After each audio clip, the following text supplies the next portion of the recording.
ಸರ್ಕಾರಿ ಆಸ್ಪತ್ರೆ ಆವರಣದಲ್ಲಿ ಇರುವಂತಹ ಈಗಾಗಲೇ ಏನು ಜನೌಷಧಿ ಕೇಂದ್ರಗಳೆಲ್ಲ ಬಂದ್ ಮಾಡಬೇಕು ಅಂತೇಳಿ ಈಗಾಗಲೇ ರಾಜ್ಯ ಸರ್ಕಾರ ಮುಂದಾಗಿದೆ. ಈಗಾಗಲೇ ಇದಕ್ಕೆ ಸುತ್ತೋಲೆಯಲ್ಲೂ ಕೂಡ ಹೊರಡಿಸಿರುವಂಥದ್ದು. ಈ ಬಗ್ಗೆ ಮಾತನಾಡೋದಕ್ಕೆ ನಮ್ಮ ಜೊತೆ ಮೈಸೂರಿನ ಜನರು ಕೂಡ ಜನತೆಗೂಡಿದ್ದಾರೆ. ಸಾಕಷ್ಟು ಆಕ್ರೋಶ ಕೂಡ ವ್ಯಕ್ತ ಆಗ್ತಾ ಇದೆ. ಈಗಾಗಲೇ ಏನೋ ಕಡಿಮೆ ವೆಚ್ಚದಲ್ಲಿ ಸಿಗ್ತಾ ಇದ್ದಂತಹ ಔಷಧಿಗಳು ಸಿಗ್ತಾ ಇರೋದ ಕಾರಣಕ್ಕಾಗಿ ಸೊ ಜನರು ಯಾವ ರೀತಿಯಾಗಿ ಪ್ರತಿಕ್ರಿಯೆ ಕೂಡ ಅವ್ರನ್ನ ಮಾತಾಡಿಸ್ತಾ ಹೋಗೋಣ. ಸರ್, ಭಾಳ ಪ್ರಮುಖವಾಗಿ ಈಗ ಔಷಧಿ ಕೇಂದ್ರ ಜನೌಷಧಿ ಕೇಂದ್ರ ಮುಚ್ಚಬೇಕು ಅಂತೇಳಿ ಆರ್ಡರ್ ಆಗಿದೆ ಸರ್. ಇದ್ರ ಬಗ್ಗೆ ಏನು ಹೇಳ್ತೀರಾ ಸರ್? ನೋಡಿ, ನಾವು ಅಖಿಲ ಭಾರತೀಯ ಗ್ರಾಹಕರ ಪಂಚಾಯತ್ ಅಧ್ಯಕ್ಷ ಆಗಿರ್ತೀವಿ ಮೈಸೂರು. ನಾವು ಈಗಾಗಲೇ ಜನೌಷಧಿ ಕೇಂದ್ರ ಮಳಿಗೆಗಳನ್ನು ಸರ್ಕಾರಿ ಆಸ್ಪತ್ರೆ ಆವರಣದಿಂದ ತೆಗೆಸುವ ಬಗ್ಗೆ ನಾವು ಮುಖ್ಯಮಂತ್ರಿಯವರಿಗೆ, ಆರೋಗ್ಯ ಮಂತ್ರಿಯವರಿಗೆ ಹಾಗೂ ಸರ್ಕಾರದ ಕಾರ್ಯದರ್ಶಿಯವರಿಗೂ ಸಹ ಮನವಿ ಸಲ್ಲಿಸಿದ್ದೀವಿ.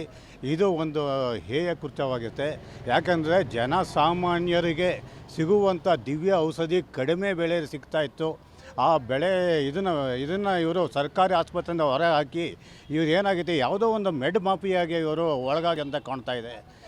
ಯಾರನ್ನೋ ಹಿತಾಸಕ್ತಿಗಳನ್ನ ಕಾಪಾಡೋಕ್ಕೋಸ್ಕರ ಜನೌಷಧಿ ಮಳಿಗೆಗಳನ್ನ ಸ್ಥಗಿತಗೊಳಿಸಿ ಅದರಿಂದ ಇವರು ಜಾಸ್ತಿ ಮೆಡ್ ಮಾಫಿಯಾಗೆ ಮರುಗಾಗಿದೆ ಸರ್ಕಾರ.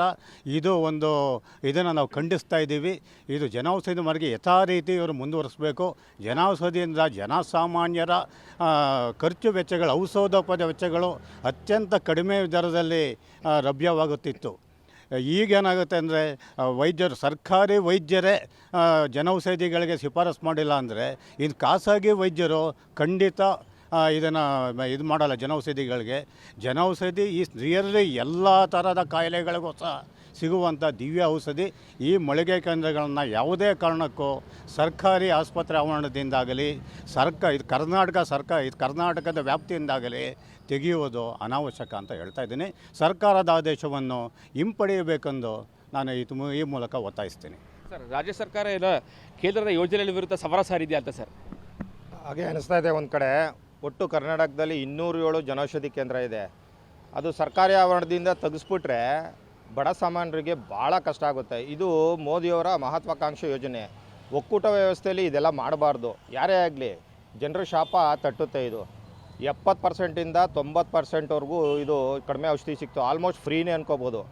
ನೀವು ಅದನ್ನು ಮಾಡಿಬಿಟ್ರೆ ಅಲ್ಲಿ ಇಟ್ಟಿರೋ ಮೆಡಿಕಲ್ ಶಾಪ್ವರೆಗೂ ಪಾಪ ಭಾಳ ತೊಂದರೆ ಆಗುತ್ತೆ. ಅವರು ಸರ್ಕಾರಿ ಲೋನ್ ತೊಗೊಂಡು ಮತ್ತು ಅದನ್ನು ಎಕ್ಸ್ಪೈರಿ ಆಗಿಬಿಟ್ಟಿರುತ್ತೆ. ತಕ್ಷಣ ಆದೇಶ ಮಾಡೋಕ್ಕಾಗಲ್ಲ. 2 ವರ್ಷನೋ 3 ವರ್ಷ ಕೊಡಬೇಕು. ಎಕ್ಸ್ಪೈರಿ ಆಗಿರೋ ಔಷಧಿ ಎಲ್ಲ ವೇಸ್ಟ್. ಇದು ನ್ಯಾಷನಲ್ ವೇಸ್ಟ್ ಆಗುತ್ತೆ. ನೀವು ಇತ್ತೀಚೆಗೆ ನೋಡಿ, ಯಾವುದೇ ಹೋದರೂ ಒಕ್ಕೂಟ ವ್ಯವಸ್ಥೆಯಲ್ಲಿ ಎಲ್ಲ ಹೊಂದಾಣಿಕೆ ಮಾಡ್ಕೊಂಡು ಹೋಗ್ಬೇಕು. ಆವಾಗ ಅಖಂಡ ಭಾರತ ಆಗಿ ಸೃಷ್ಟಿಯಾಗುತ್ತೆ.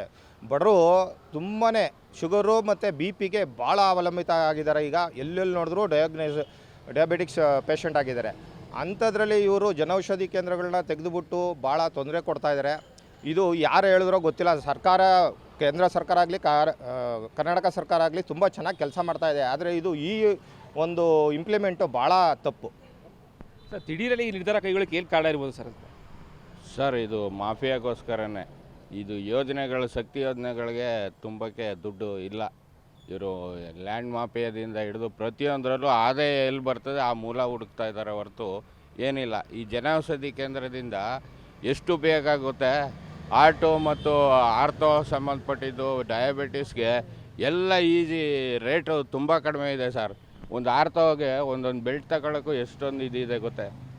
ಹೊರಗಡೆ ಅವರು ಬರ್ಕೊಡೋದೆಲ್ಲ ಕಾಸ್ಟ್ಲಿ ಐಟಮೇ. ಇಲ್ಲೆಲ್ಲ 40% ಕಡಿಮೆ ಸಿಗುತ್ತೆ ಜನೌಷಧಿ. ಅದರಿಂದ ಅದು ಈ ಮಾಫಿಯಾನ ತೆಗೆದು ಅಲ್ಲಿ ಇರಲೇಬೇಕು ಸರ್. ಮೊದಲೇ ಗುಲಾಮ್ ನಬಿ ಆಜಾದು ಕಾಂಗ್ರೆಸ್ ಅವರು ಮೊದಲು KR ಹಾಸ್ಪಿಟ್ಲಲ್ಲಿ ಓಪನ್ ಆಗಿದ್ದು. ಈಗ ಮೋದಿ ಸರ್ಕಾರದ ಜನೌಷಧಿ ಕೇಂದ್ರ 100 ಮೈಸೂರಲ್ಲಿದೆ. ಎಲ್ಲ ಮುಚ್ತಾ ಬಂದಿದೆ. ಜನ ಹುಡುಕಾಡ್ತಿದ್ದಾರೆ. ಮಾತ್ರೆಗಳು ಅಲ್ಲಿಗೆ KR ಹಾಸ್ಪಿಟ್ಲಲ್ಲಿ ಕೌಂಟ್ರಲ್ಲಿದೆ. ಅಲ್ಲಿ ಮಾತ್ರೆಗಳೇ ಸಿಗೋಲ್ಲ. ಇದು ನಮ್ಮಲ್ಲಿಲ್ಲ ಹೋಗಿ ಹೊರಗಡೆ ತಗೊಳ್ಳಿ ಅಂತಾರೆ. GL5 ಗ್ಲಿಮಿಕ್ಲೈಮೆಡ್ ಇಲ್ಲ, ಮತ್ತು ಇದಿಲ್ಲ, ಮತ್ತು ಈ ಶುಗರ್ಗೆ ಸಂಬಂಧಪಟ್ಟಿದ್ದ ಮಾತ್ರೆಗಳು ಸಿಗೋಲ್ಲ, ಮೈಕೈ ನೋವುದು ಸಿಗೋಲ್ಲ, ಜ್ವರದ್ದು ಸಿಗೋಲ್ಲ, ಈ ವಿಟಮಿನ್ ಡಿಗಳು ಯಾವುದೂ ಸಿಗ್ತಾಯಿಲ್ಲ. ಅಲ್ಲಿ ಹೊರಗಡೆ ಬರ್ದು ಕೊಡ್ತಾರೆ. ಇಲ್ಲಿ ಜನೌಷಧಿ ಕೇಂದ್ರಕ್ಕೆ ಹೋದರೆ ಕಡಿಮೆ ಅಮೌಂಟಲ್ಲಿ ಎಷ್ಟೊಂದು ಮಾತ್ರೆಗಳು ತಗೊಂಡು ಆರೋಗ್ಯವಾಗಿರ್ಬೋದು. ಆರೋಗ್ಯ ಕ್ಷೇತ್ರ ಬೇಕು ಅಂದರೆ ಜನೌಷಧಿ ಕೇಂದ್ರ ಬೇಕೇ ಬೇಕು ಸರ್. ಬಡವರೆಲ್ಲ ಏನು ಮಾಡಬೇಕು ಅಂತ ಸರ್ ಈ ರೀತಿ ಮುಚ್ತಾ ಹೋದರೆ ಅಂತ? ಈಗ ಮೋದಿಯವರ ಮಹತ್ವಾಕಾಂಕ್ಷೆ ಆಗಿರೋದು ನಿಜವಾಗ್ಲೂ ಒಂದು ಒಳ್ಳೆಯತನ. ಇದೇನೋ ಒಂದು ಮಾಫಿಯಾ ಅಂತ ಕಾಣುತ್ತೆ. ಏಕೆಂದರೆ ನೀವು ರಾಜಕೀಯ ಮಾಡಿ ಆದರೆ ಜನಸಾಮಾನ್ಯರುಗಳಿಗೆ ಅವ್ರ ಜೊತೆ ಹುಡುಗಾಟ ಆಡಬೇಡಿ. ನೀವು ಮಾಫಿಯಾ ಮಾಡೋದು ಇವತ್ತೇನಾಗ್ತಾ ಇದೆ ಅಂದರೆ ಬಡವರುಗಳಿಗೆ ಎಷ್ಟು ಅನುಕೂಲ ಆಗ್ತಿತ್ತೋ ಅದು ಇವತ್ತು ತೊಂದರೆ ಆಗುತ್ತೆ ಮುಂದಿನ ದಿನಗಳಲ್ಲಿ. ಅದರಿಂದ ನೀವು ರಾಜಕೀಯ ಮಾಡೋದು ಬಿಟ್ಟು ಬಡವರಿಗೆ ಒಳ್ಳೆಯದಾಗೋದನ್ನು ನೀವು ಮಾಡಬೇಕೇ ವಿನಃ ನೀವು ಯಾವುದೋ ಒಂದು ಖಾಸಗಿ ಸಂಸ್ಥೆ ಮೆಡಿಕಲ್ ಇದಕ್ಕೆ ಕೊಟ್ಟುಬಿಟ್ಟು ನೀವು ಇದನ್ನು ದಿವಾಳಿ ಮಾಡ್ತಾಯಿದ್ದೀರಾ. ಅದೇ ಇದು ಸಾಮಾನ್ಯ ಜನರಿಗೆ ತೊಂದರೆ ಆಗ್ತಾಯಿದೆ. ದಯವಿಟ್ಟು ನೀವು ರಾಜ್ಯ ಸರ್ಕಾರ ಆಗಲಿ ಕೇಂದ್ರ ಸರ್ಕಾರ ಮಾಡಿರೋ ಯೋಜನೆಗಳು, ಬಡವ್ರಿಗೆ ಮಾಡಿರೋ ಯೋಜನೆಗಳನ್ನು ನೀವು ದಯವಿಟ್ಟು ರಾಜಕೀಯ ಮಾಡೋಕ್ಕೆ ಹೋಗಬೇಡಿ. ಇದನ್ನು ಬಡವರಿಗೆ ಒಳ್ಳೆಯದಕ್ಕೆ ಮಾಡೋದಕ್ಕೆ ಅವಕಾಶ ಮಾಡಿ. ಯಾವುದು ಮುಚ್ಚುತ್ತಾ ಇದ್ದೀರಾ ಅದನ್ನ ತೆರವುಗೊಳಿಸಿ.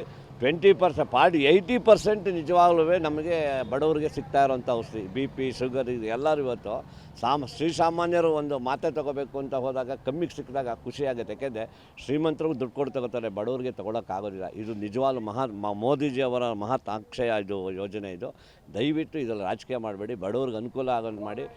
ಇದನ್ನು ಯಾವುದೇ ಕಾರಣಕ್ಕೂ ಸರ್ಕಾರಿ ಆಸ್ಪತ್ರೆಗಳಿಂದ ಮುಚ್ಚಬೇಡಿ. ಇದನ್ನು ಉಳಿಸ್ಕೊಳ್ಳೋಂಥ ವ್ಯವಸ್ಥೆ ಆಗಲಿ ಅಂತ ನಾನು ಇಬ್ಬರು ಸರ್ಕಾರಗಳನ್ನು ಕೆಳಗೆ ಮನವಿಯನ್ನು ಮಾಡ್ಕೊತಾ ಇದ್ದೀನಿ. ಸರಿ ಹೇಳ್ತೀರಿ ಇದ್ರ ಬಗ್ಗೆ? ಇದು ಹಿರಿಯ ನಾಗರಿಕರಿಗೆ ಭಾರಿ ಅನುಕೂಲ ಆಗಿರುವಂಥ ಸ್ಕೀಮು.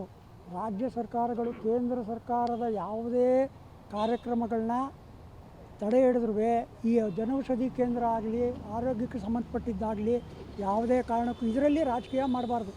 ಕೇಂದ್ರ ಸರ್ಕಾರದ ಯೋಜನೆ ಇರುತ್ತೆ, ಆದರೆ ರಾಜ್ಯ ಸರ್ಕಾರ ಇದನ್ನ ಮೂಗು ತೂರಿಸಿ ಯಾವುದೋ ಷಡ್ಯಂತ್ರಕ್ಕೆ ಬಲಿಯಾಗಿ ನಮಗೆ ಅದನ್ನ ತೊಂದರೆ ಮಾಡಬಾರ್ದು. ಇದು ಎಲ್ಲ ಇವತ್ತಿನ BP, ಶುಗರು ಅವ್ರುಗಳು ಮೇಯ್ನ್ ಇದ್ದಾರೆ. ಇದರಲ್ಲಿ ಜನೌಷಧಿ ತುಂಬ ಉಪಯುಕ್ತವಾದ್ದು. ಇದಕ್ಕೊಂದು ಸರಿ ಮಾಫಿಯಾ ಆದಾಗ ಅದನ್ನ ತಡೆ ಹಿಡಿದ್ರು, ಅದಕ್ಕೆ ಸಕ್ಸಸ್ ಆಗಲಿಲ್ಲ ಅದು. ಆದರೆ ಏನು ಅಂದರೆ ಕೇಂದ್ರ ಸರ್ಕಾರದ ವಿರುದ್ಧ ತಾರತಮ್ಯ ಮಾಡಲಿ, ಯಾವುದೇ ಯೋಜನೆಗಾರ ಮಾಡಲಿ, ಈ ಔಷಧಿ ವಿಷಯದಲ್ಲಿ, ಮೆಡಿಕಲ್ ವಿಷಯದಲ್ಲಿ ಯಾವುದೇ ಕಾರಣಕ್ಕೂ ಅದನ್ನ ಮಾಡೋದು ಸರಿಯಲ್ಲ. ಅದು ಸರ್ಕಾರ ಯಾವುದೇ ಸರ್ಕಾರ ಇದ್ದರೂ ಮಾಡಬಾರ್ದು ಅದು. ಯಾಕಂದರೆ ಈ ಜನಕ್ಕೆ ಉಪಯುಕ್ತವಾದದ್ದು. ಅದರಿಂದ ಇದನ್ನ ತುಂಬ ವಿರೋಧ ಮಾಡೋದು ನಾವು ಮಾಡ್ತೀವಿ. ಸರ್, ದಿಢೀರನೆ ಈ ಇದೆಲ್ಲ ರದ್ದು ಮಾಡೋದಕ್ಕೆ ಏನು ಕಾರಣ ಅಂತೀರಾ ಸರ್ ಅಂತ? ಕಾರಣ ಅವರು ಹೇಳೋದು ಕಾರಣ ಏನು ಗೊತ್ತಾ, ನಾವು ಉಚಿತವಾಗಿ ಸರ್ಕಾರಿ ಹಾಸ್ಪಿಟ್ಲಲ್ಲಿ ಮೆಡಿಸಿನ್ ಕೊಡ್ತೀನಿ ಅಂತಾರೆ. ಯಾವುದೇ ಕಾರಣಕ್ಕೂ ಕೊಡೋಕ್ಕಾಗಲ್ಲ. ಆಯಿತು ಕೊಡಪ್ಪ, ನಾವು ಸ್ವಾಗತಿಸ್ತೀವಿ ರಾಜ್ಯ ಸರ್ಕಾರಕ್ಕೆ, ನೀವು ಉಚಿತವಾಗಿ ಮೆಡಿಸನ್ ಕೊಡ್ತಾಯಿನಿ ಅಂತಾರಲ್ಲ, ನಾವು ಸ್ವಾಗತಿಸುತ್ತೀವಿ, ಇಲ್ಲ ಅಂತಲ್ಲ. ಜನೌಷಧಿ ಕೇಂದ್ರ ಯಾಕೆ ಮುಚ್ಚಬೇಕು? ನೀವು ಕೊಡೋಕ್ಕೋದು ನಿಮಗೆ ಎಲ್ಲ ಮೆಡಿಸನ್ನು ಕೊಡ್ತಾರಾ? ಕೆಲವು 4-5 ಮೆಡಿಸನ್ ಕೊಡ್ತಾರೆ, ಮಿಕ್ಕಿದ ಮೆಡಿಸನ್ ಎಲ್ಲ ಜನೌಷಧಿ ಕಮ್ಮಿಗೆ ತೊಗೋತಾರೆ. ಈ ಸರ್ಕಾರ ಮಾಡಬೇಕಾಗಿರೋದು ಮುಖ್ಯವಾದ ಕೆಲಸ ಯಾವುದು? ನಕಲಿ ಮಾತ್ರೆಗಳು ಮೈಸೂರಿನಲ್ಲಿ, ದೇಶದಲ್ಲಿ ಹರಡಾಡ್ತಾ ಇದೆ. ನಕಲಿ ಮಾತ್ರೆಗಳನ್ನ ಕಂಡುಹಿಡೀಲಿ ಅಂತ ಜಾಲಗಳನ್ನ ಕಂಡುಹಿಡ್ಬಿಟ್ಟು ಅವ್ರಿಗೆ ಶಿಕ್ಷೆ ಆಗಲಿ. ನಕಲಿ ಕ್ಲಿನಿಕ್ಗಳು ಹೆಚ್ಚಾಗ್ತಾ ಇದೆ, ಅಂಥದ್ದು ಮಾಡಲಿ. ಸರ್ಕಾರ ಮಾಡೋಕ್ಕೆ 100 ಕೆಲಸ ಇದೆ. ಅದು ಬಿಟ್ಟು ಬಡವರಿಗೆ ಆಸರೆಯಾಗಿರುವ ಜನೌಷಧಿ ಕೇಂದ್ರ ಮುಚ್ಚುವಂಥ ಅವಶ್ಯಕತೆ ಏನಿದೆ? ಸರ್ಕಾರ ಮಾಡೋ ಕೆಲಸ ಸುಮಾರಿದೆ, ಅದು ಮಾಡಲಿ. ಅದು ಬಿಟ್ಬಿಟ್ಟು ಜನೌಷಧಿ ಪಾಪ ಬಡವ್ರಿಗೆ ಶುಗರು, BP, ನಮ್ಮ ಕುಟುಂಬದಲ್ಲೇ ನಾವು ಸಹ ಪಾಪ ರೆಗ್ಯುಲರಾಗಿ ಸರ್ಕಾರಿ ಆಸ್ಪತ್ರೆ, KR ಹಾಸ್ಪಿಟ್ಲಿಗೆ ಹೊರಗಡೆ ಹೋಗಿ ಶುಗರು, BP ಮಾತ್ರ ತೊಗೊಂಡು ರೆಗ್ಯುಲರ್ಗೆ ಬರ್ತಾಯಿದ್ದಾರೆ. ಏಕಾಏಕಿ ತೆಗಿತೀನಿ ಅಂದರೆ ಏನು ಅರ್ಥ? ಹಾಗಾಗಿ ಈ ಆದೇಶನ ಹಿಂಪಡಿಬೇಕು ಸರ್ಕಾರ. ಇಲ್ಲದೆ ಹೋದರೆ ನಮ್ಮಂಥ ಸಂಘಟನೆಗಳು ಹೋರಾಟಕ್ಕೆ ಮುಂದಾಗ್ತೀವಿ ಸರ್. ಸರ್ಕಾರಿ ಆಸ್ಪತ್ರೆಗಳಿಗೆ ಹೋಗೋದೇ ಸಾಕಷ್ಟು ಬಡವರು ಸರ್. ಆ ಆವರಣದಲ್ಲೇ ಜನೌಷಧಿ ಕೇಂದ್ರ ಇರಬಾರ್ದು ಅಂತೇಳಿ ಆದೇಶ ಮಾಡಿದೆ ಸರ್. ಎಷ್ಟು ಸರಿ ಅಂತ ಸರ್? ಇದು ಪ್ರೈವೇಟ್ ಮೆಡಿಕಲ್ ಮಾಫಿಯಾ. ಇದು ಈ ಪ್ರೈವೇಟಲ್ಲಿ ಫಾರ್ಮಾಗಳಲ್ಲಿ ಇರ್ತಾರಲ್ಲ, ಆ ಮೆಡಿಕಲ್ ಅವ್ರಿಗೆ 80% ಲಾಭ ಐತೆ. ಆ 20% ಮಾತ್ರ ಅದು ಬಂಡವಾಳ ಹಾಕೋದು. ಹಾಗಾಗಿ ಎಲ್ಲಿ ಜನೌಷಧಿ ಕೇಂದ್ರಗಳಿಗೆ ಏನು ಸಣ್ಣ ಇವರು ಹೋಗಿ ತಗೊಳ್ತಾರೆ ಅಂದ್ಬಿಟ್ಟು, ಟ್ಯಾಬ್ಲೆಟ್ ಎಲ್ಲ ತಗೊಳ್ತಾರೆ ಅಂದ್ಬಿಟ್ಟು ಇದನ್ನ ಸ್ಟಾಪ್ ಮಾಡಿಸ್ತಾರೆ. ಬಟ್ ರಾಜ್ಯ ಸರ್ಕಾರಕ್ಕೆ ಯಾರು ಡೈರೆಕ್ಷನ್ ಕೊಡ್ತಾರೋ ಗೊತ್ತಿಲ್ಲ. ದಿನೇಶ್ ಗುಂಡೂರಾವ್ ಸ್ವಲ್ಪ ವಿದ್ಯಾವಂತರು, ಅವ್ರಿಗಾದರೂ ಸ್ವಲ್ಪ ಅರಿವು ಇರಬೇಕಲ್ವೇ? ನಾವು ಇಡೀ ದೇಶದಲ್ಲಿ ಎಲ್ಲ ಕಡೆ ಜನೌಷಧಿ ಕೇಂದ್ರ ಇದ್ಬಿಟ್ಟು ನಾವು ಇಡೀ ರಾಜ್ಯದಲ್ಲಿ ತೆಗಿತೀವಿ ಅಂದರೆ ಅದು ಯಾವ ಮಾನದಂಡ ಇಟ್ಕೊಂಡು ತೆಗಿತಾರೋ ಗೊತ್ತಿಲ್ಲ. ಬಟ್ ಬಡವರಿಗೆ ಇವತ್ತು ಡಯಾಬಿಟಿಕ್ ಪೇಷಂಟ್ಸ್ಗಳಿಗೆ ಅರ್ಥೋ ಪ್ರತಿಯೊಂದಕ್ಕೂ ಸರ್ ತುಂಬ ರೀಸನಬಲ್ ಬೆಲೆಯಲ್ಲಿ, ಅಂದರೆ ತುಂಬ ಕಡಿಮೆ ಬೆಲೆಯಲ್ಲಿ ಸಿಗ್ತಾಯಿದೆ. ಇದು ಟೋಟಲ್ ಓವರಾಲಿಗೆ ಪ್ರೈವೇಟ್ ಮೆಡಿಕಲ್ ಮಾಫಿಯಾ ಇದು. ಅಂದರೆ ಯಾರೋ ಏನೋ ಯೋಜನೆ ಮಾಡ್ತೀನಿ ಅಂತ ಹೇಳ್ಬಿಟ್ಟು ಒಂದು ಡೈರೆಕ್ಷನ್ ಬೇರೆ ಥರ ಕೊಟ್ಟವ್ರೆ ಸರ್. ದಯಮಾಡಿ ವಾಪಸ್ನ ಇದನ್ನು ತೆಗೆದುಕೊಳ್ಬೇಕು. ಜನರ ಪರವಾಗಿ ರಾಜ್ಯ ಸರ್ಕಾರ ಏನಾರು ಇದ್ದರೆ, ಅದರಲ್ಲೂ ಕೂಡ ತುಂಬ ಬಡವ್ರ ಪರ ಏನಾರು ಇದ್ದರೆ, ಇದು ಇವ್ರು ಮಾಡ್ತಾರೋದು ನೋಡಿದ್ರೆ ಇದು ಬಡವ್ರ ಪರ ಅಲ್ಲ. ಇದು AC ರೂಮಲ್ಲಿ ಕುಳಿತಿರ್ತಕ್ಕಂತಹ ಒಂದು ಮೆಡಿಕಲ್ನ ಫಾರ್ಮಾದವ್ರು ಇರೋರು ಪರ ನಡೀತಾ ಇರ್ತಕ್ಕಂಥ ರಾಜ್ಯ ಸರ್ಕಾರ ಇದು. ಹಾಗಾಗಿ ದಯಮಾಡಿ ನಾವು ಮನವಿ ಮಾಡ್ತಾಯಿದ್ದೀವಿ, ಏನು ಈಗ ನಡ್ಕೊ ಬಂದಿದೆ ಇಲ್ಲಿವರೆಗೂ ಜನೌಷಧಿ ಕೇಂದ್ರ ನಡ್ಕೊ ಬಂದಿದೆ, ಇದನ್ನು ಮುಂದುವರಿಸ್ಬೇಕು. ಮುಂದುವರಿಸಲಿಲ್ಲ ಅಂತಂದರೆ ಬಡವರು ನಿಮ್ಮ ವಿರುದ್ಧ ತಿರುಗಿ ಬೀಳ್ತಾರೆ. ದಯಮಾಡಿ ಮುಂದುವರಿಸಿ ಸರ್ ಅಂತ ಕೇಳ್ತಾ ಇದ್ದೀನಿ ಸರ್. ಇದಿಷ್ಟು ಏನು ಮೈಸೂರಿನ ಜನರು ಕೂಡ ಹೇಳ್ತಾ ಇರುವಂಥದ್ದು ಮೆಡಿಕಲ್ ಮಾಫಿಯಾಗೆ ಸರ್ಕಾರ ಒಳಗಾಗಿದೆ. ಸೊ ಹೀಗಾಗಿ ಜಲೌಷಧಿ ಕೇಂದ್ರವನ್ನ ಏನು ಸರ್ಕಾರಿ ಆಸ್ಪತ್ರೆ ಆವರಣ ತೆಗೆಯಕ್ಕೆ ಮುಂದಾಗಿದೆ. ಸೊ ಕೂಡಲೇ ಇದನ್ನು ರದ್ದು ಮಾಡಬೇಕು. ಬಡವರಿಗೆ ಸಾಕಷ್ಟು ಸಹಾಯ ಆಗ್ತಾ ಇದೆ, ಅದರ ಕಡಿಮೆ ದರದಲ್ಲಿ ಮಾತ್ರೆ ಇರ್ಬೋದು, ಔಷಧಿಗಳು ಎಲ್ಲವೂ ಸಿಗ್ತಾ ಇದೆ. ಸೊ ಹೀಗಾಗಿ ಈ ಒಂದು ಆದೇಶವನ್ನು ಕೂಡಲೇ ರದ್ದು ಮಾಡಬೇಕು ಅಂತೇಳಿ ಒತ್ತಾಯ ಕೂಡ ಮಾಡ್ತಾ ಇದ್ದಾರೆ. ಕ್ಯಾಮ್ರಾ ಪರ್ಸನ್ ಸಚಿವ ಜೊತೆಗೆ ವಿನೋದ್ ಪಡೋಲ್, ರಿಪಬ್ಲಿಕ್ ಕನ್ನಡ, ಮೈಸೂರು.